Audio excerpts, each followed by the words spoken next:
നമസ്കാരം. പരീക്ഷയ്ക്ക് ചോദിക്കുന്ന സ്വാതന്ത്ര്യ സമര വർഷങ്ങൾ. ബംഗാൾ വിഭജനവും നടന്നതും സ്വദേശി പ്രസ്ഥാനം ആരംഭിച്ചതും 1905-ലാണ്. മുസ്ലിം ലീഗ് രൂപീകരിച്ച വർഷം 1906-ലാണ്. മിതവാദികളും തീവ്രവാദികളും രണ്ടായിട്ട് മാറിയ സൂററ്റ് സമ്മേളനം നടന്ന വർഷം 1907-ലാണ്. ഇന്ത്യയുടെ ദേശീയ പതാക ആദ്യമായി വിദേശ മണ്ണിൽ ഉയർത്തിയത് 1907-ലാണ്. ജർമ്മനിയിലെ സ്റ്റഡ് ഗാർഡിൽ മാഡം ഭിക്കാജി ഗാമയാണ് ആദ്യമായി ഉയർത്തിയത്. മുസ്ലിങ്ങൾക്ക് പ്രത്യേക സംവരണം അനുവദിച്ച മിന്റോ മോർലി ഭരണപരിഷ്കാരം നടന്ന വർഷം 1909-ലാണ്. 1911-ന് 4 പ്രത്യേകതകളുണ്ട്. 1. ബംഗാൾ വിഭജനം റദ്ദു ചെയ്തു. 2. ഇന്ത്യയുടെ ദേശീയഗാനമായ ജനഗണമന ആദ്യമായി ആലപിച്ചു.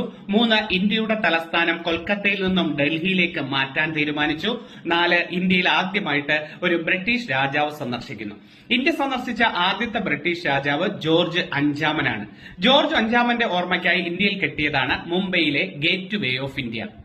1913-ലാണ് ലാല ഹർദയാൽ ഗദ്ദാർ പാർട്ടി രൂപീകരിക്കുന്നത്. 1916-ന് 3 പ്രത്യേകതകളുണ്ട്. 1. മിതവാദികളും തീവ്രവാദികളും ഒന്നിച്ച ലക്നൌ സമ്മേളനം. 2. ഹോം റൂൾ പ്രസ്ഥാനം ആരംഭിച്ചതും 1916-ലാണ്. ഹോം റൂൾ പ്രസ്ഥാനം ആരംഭിച്ചത് ആനി ബസന്റ് അടയാറിലും ബാലഗംഗാധര തിലകൻ പൂനെയിലുമായിരുന്നു. ഇതേ 1916-ലാണ് ബനാറസ് ഹിന്ദു യൂണിവേഴ്സിറ്റി സ്ഥാപിക്കുന്നത്. ബനാറസ് ഹിന്ദു യൂണിവേഴ്സിറ്റി സ്ഥാപിച്ചത് മദൻ മോഹൻ മാളവ്യയാണ്. ഗാന്ധിജി ആദ്യമായി പൊതുവേദിയിൽ പ്രത്യക്ഷപ്പെട്ടതും 1916-ലെ ബനാറസ് ഹിന്ദു യൂണിവേഴ്സിറ്റിയുടെ ഉദ്ഘാടന ചടങ്ങിലാണ്. ഗാന്ധിജിയുടെ ഇന്ത്യയിലെ ആദ്യത്തെ സത്യാഗ്രഹം 1917-ലെ ചമ്പാരൻ സത്യാഗ്രഹമാണ്. ഗാന്ധിജിയുടെ ഇന്ത്യയിലെ ആദ്യത്തെ നിരാഹാര സത്യാഗ്രഹം 1918-ലെ അഹമ്മദാബാദ് മിൽ പണിമുടക്കാണ്.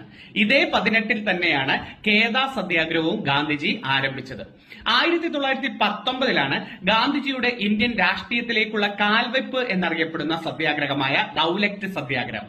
1919-ൽ തന്നെയാണ് ആരെയും വിചാരണ കൂടാതെ തടവിൽ പാർപ്പിക്കുന്ന നിയമമായ റൌലക്റ്റ് ആക്ട് നടന്നത്. ഇതേ 19-ൽ തന്നെയാണ് ജാലിയൻ വാലാബാഗ് കൂട്ടക്കൊല നടന്നത്. ഏപ്രിൽ 13, 1919. 1919-ൽ തന്നെ പ്രവിശ്യകളിൽ ഡിഫറൻഡം ഏർപ്പെടുത്തിയ മൊണ്ടേഗു ചെംസ്ഫോർഡ് ഭരണപരിഷ്കാരവും 19-ലാണ്. ഗാന്ധിജിയുടെ ഇന്ത്യയിലെ ആദ്യത്തെ ജനകീയ സത്യാഗ്രഹം 1920-ലെ നിസ്സഹകരണ സമരമായിരുന്നു. 1922 ഫെബ്രുവരി 5-നാണ് ചൌരി ചൌര സംഭവം നടന്നത്. 1927-ൽ സൈമൺ കമ്മീഷൻ രൂപീകരിക്കുകയും ഇന്ത്യയിലെത്തിയത് 28-ലാണ്. ഇതേ 1928-ൽ നെഹ്റു റിപ്പോർട്ട് അവതരിപ്പിച്ചത് മോത്തിലാൽ നെഹ്റുവാണ്. അതേ 1928-ലാണ് സർദാർ പട്ടേൽ ബർദോളി സത്യാഗ്രഹം ആരംഭിച്ചത്.